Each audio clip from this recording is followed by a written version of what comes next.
Europe میں قیام کے دوران اقبال کی سوچ میں ایک غیر معمولی انقلاب آیا۔ وہاں کی چمکتی ہوئی روشنیاں، سائنسی ترقی، بڑے بڑے کارنامے، ان سب نے انہیں مرعوب نہیں کیا، بلکہ وہ مغربی تہذیب کے سب سے بڑے نکات کے طور پر سامنے آئے۔ وہ خود کہتے ہیں، خیرہ نہ کر سکا مجھے جلوائے دانش فرنگ، سرماہ میں دیا کا خاک مدینہ و نجف۔ یورپ میں ان کے اندر دوسرا بڑا انقلاب نیشنلزم یعنی وطن پرستی سے شدید بیزاری کی صورت میں پیدا ہوا۔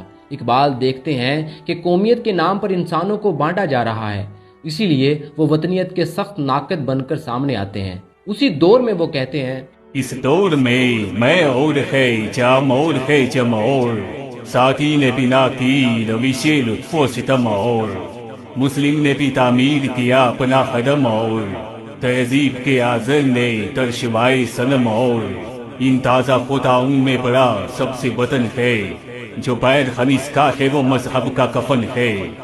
جب اقبال کے یورپ میں آخری دن تھے اور ان کی تعلیم مکمل ہونے کو تھی، ان کے اندر فکری ایک تبدیلیوں کا طوفان برپا تھا، تو انہوں نے مغرب کو مخاطب ہو کر ایک پیشگوئی کی جو آج تک سچ ثابت ہوتی نظر آتی ہے۔ دیار مغرب کے رہنے والوں، خدا کی بستی دکان نہیں ہے، خدا جسے تم سمجھ رہے ہو وہ اب ذرے کم عیار ہوگا، تمہاری تہذیب اپنے خنجر سے آپ ہی خودکشی کرے گی، یہ شاخ نازو پہ آشیانہ بنے گا، ناپائیدار ہوگا۔ حقیقت یہ ہے کہ مغربی قوموں کا مقصد صرف مادی ترقی تھا، جبکہ اقبال کے نزدیک اصل چیز مذہب، اخلاق، روایات اور اعلیٰ انسانی قدریں تھیں۔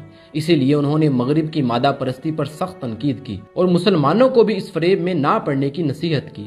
1908 کے اندر جو اقبال ہندوستان آیا، یہ وہ اقبال نہیں تھا جو 1905 میں یورپ گیا تھا۔ 3 سال پہلے جو اقبال وہاں گیا تھا اور اب والا اقبال جو آیا ہے، ان دونوں کے درمیان زمین آسمان کا فرق بن چکا تھا۔ عام طور پر ہوتا یہ ہے کہ جو شخص یورپ جاتا ہے وہ وہاں کی چمک دمک میں کھو جاتا ہے، مغربی رنگ میں رنگ جاتا ہے اور واپس آ کر بھی وہیں کی سوچ کا بنا رہتا ہے۔ لیکن اقبال کے ساتھ معاملہ بالکل الٹ ہوا۔ اقبال یورپ ضرور گئے، لیکن وہاں جا کر وہ مزید مضبوط مسلمان بن گئے۔ وہ اپنے ایمان، اپنی سوچ اور اپنی شناخت کو پہلے سے بھی زیادہ پکا کر کے واپس آئے۔ 1905 میں جب اقبال یورپ روانہ ہوئے تو وہ دراصل ایک ہندوستانی قومیت پرست اور ترقی پسند مسلم نوجوان تھے۔ ان کی شاعری میں وطن پرستی کے گیت گونجتے تھے۔ عجیب بات یہ ہے کہ یورپ میں رہ کر ہی اقبال نے اسلام کو نئے سرے سے پڑھا اور سمجھا۔